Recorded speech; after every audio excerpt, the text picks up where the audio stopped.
Shalom, selamat bergabung dengan kami dalam program Sikat Selidiki Alkitab. Mari kita berdoa. Bapa di surga, dimuliakan kiranya namamu. Kami rindu untuk menyelidiki akan firman-Mu. Tuntun kami dengan tuntunan kudus-Mu. Di dalam nama Yesus kami berdoa. Amin. Firman Allah adalah penuntun hidup kita. Sebagaimana ini adalah seri ketiga pembahasan tentang hari Sabat. Judulnya adalah mengapa kita menyembah Allah. Pertanyaan ini penting karena ada banyak orang menyembah Allah tetapi tidak tahu arah tujuannya. Di dalam episode sebelumnya bahwa Allah menciptakan Sabat adalah untuk manusia dan Yesus adalah Tuhan atas hari Sabat. Pada saat ini kita akan membahas mengapa manusia harus menyembah Allah pada hari Sabat.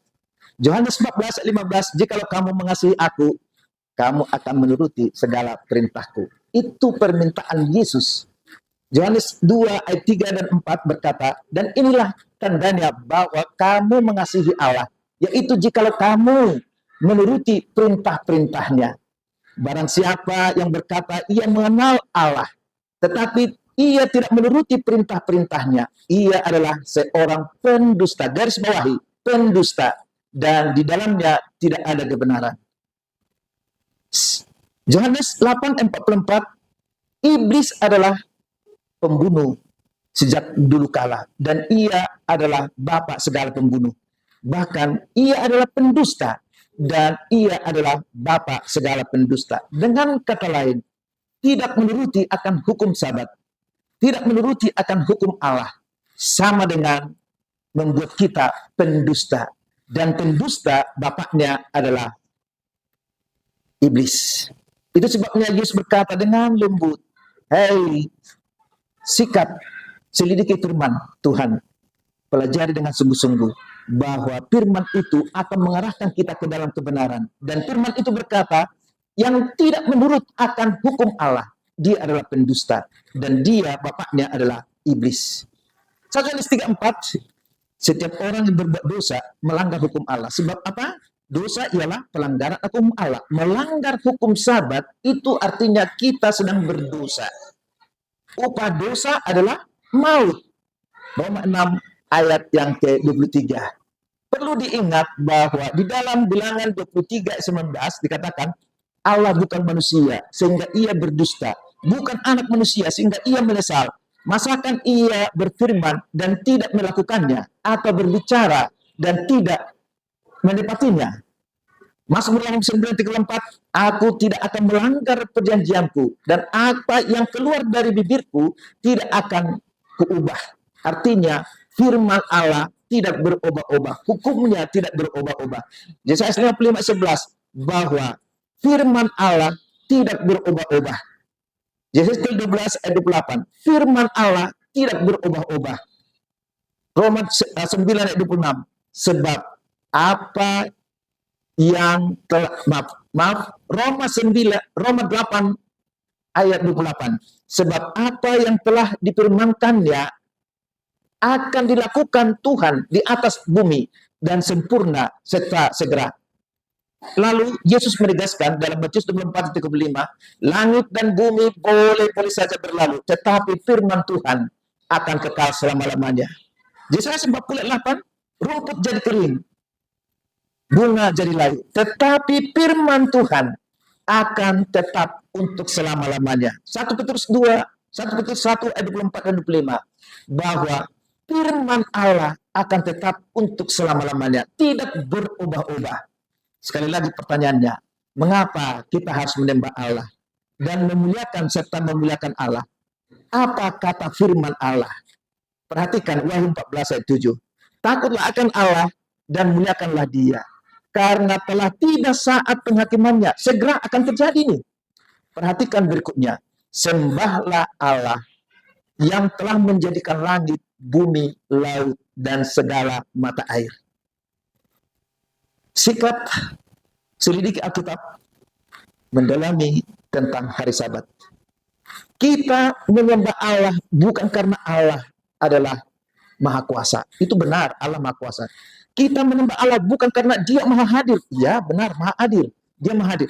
Kita menyembah Allah bukan karena Allah itu Maha Kudus. Ya, benar, Allah itu Maha Kudus. Tetapi kenapa kita menyembah Allah? Satu alasan, bahwa kita adalah ciptaannya. Sembahlah Dia, sebab Ia menjadikan langit, bumi, laut, dan segala isinya.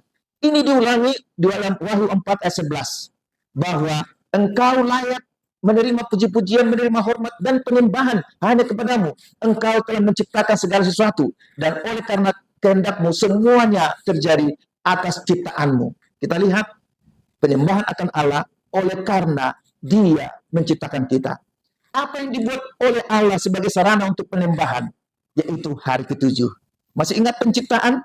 Hari pertama, kedua, ketiga, keempat, kelima, keenam, semua ada materi yang diciptakan. Tetapi hari ketujuh tidak ada apa-apa yang diciptakan. Allah hanya menyediakan waktu. Waktu itu tidak akan pernah pudar. Waktu itu adalah kekal. Itulah sebabnya Sabat hari ketujuh diciptakan oleh Allah, merupakan tugu abadi akan peringatan penciptaan. Ingat dan kuduskanlah hari Sabat, merupakan satu perlambang bahwa Allah itu punya cap meterai yang ada di dunia ini. Apa meterainya? Perhatikan hukum keempat. Di dalam hukum keempat, 3 unsur meterai itu tergenapi. Apa itu? Bahwa Allah menciptakan langit, bumi, laut, dan segala sesuatu. Siapa Dia? Dia adalah Allah. Itulah namanya, atau Tuhan, atau nama yang lain. Pokoknya Dia pencipta langit, bumi, laut, dan segala isinya. Jabatannya apa? Ya, pencipta. Menciptakan langit, bumi, laut, dan segala isinya. Wilayahnya apa? Langit, bumi, dan laut. Kita lihat, sama dengan stempel Presiden Republik Indonesia. Presidennya adalah pada zaman ini, yaitu Prabowo. Mohon maaf, agak terlambat. Lalu jabatannya Pak, Presiden. Wilayahnya apa? Republik Indonesia. Tidak mungkin dia akan menjadi presiden di negara lain. Sama dengan Allah. Sabat adalah merupakan cap jari Allah, meterai Allah, bahwa hari Sabat adalah tugu akan peringatan yang abadi akan penciptaan. Itu sebabnya hari Sabat itu merupakan hari yang kudus, hari yang mulia, hari untuk beristirahat, dan hari yang diberkati Allah. Dan hari Sabat diciptakan adalah untuk manusia. Markus 2:27. Hari Sabat diciptakan untuk manusia. Dan Yesus Kristus adalah Tuhan atas hari Sabat. Markus 2:28. Dan menurut Yesus, manusia harus menguduskan hari Sabat sesuai dengan perintahnya. Siapapun kita. Kenapa? Karena hari Sabat itu adalah milik Allah. Hari Sabat itu adalah hari Sabat Tuhan Allah. Hari Sabat itu adalah hari kenikmatan. Hari Sabat itu adalah hari kudus Allah. Di dalam Yesaya 58 ayat 13. Dan hari Sabat itu Allah, Yesus sendiri adalah Tuhan atas Sabat. Perhatikan, tidak menguduskan Sabat dalam Yesaya 22 ayat 26. Mereka menutup mata terhadap hari-hari Sabatku. Demikian aku dinajiskan di tengah-tengah mereka. Semoga pelajaran ini, sikap pendidikan Alkitab, menjadi berkat bagi kita. Mari kita berdoa. Bapa di surga, kami rindu untuk menguduskan Sabat-Mu. Tuntun kami ya Tuhan, agar kami boleh menjadi milik Tuhan. Karena itu adalah sebagai pertanda, sebagai sign, dan sebagai cap meterai Allah bahwa kami ini adalah milik Tuhan. Biarlah kami mengerti akan firman-Mu, yaitu menguduskan akan hari Sabat. Di dalam nama Yesus kami berdoa. Terima kasih sudah bergabung, dan kita akan lanjutkan program selanjutnya. Selidiki, sikat, selidiki Alkitab-Mu. Tuhan Yesus memberkati.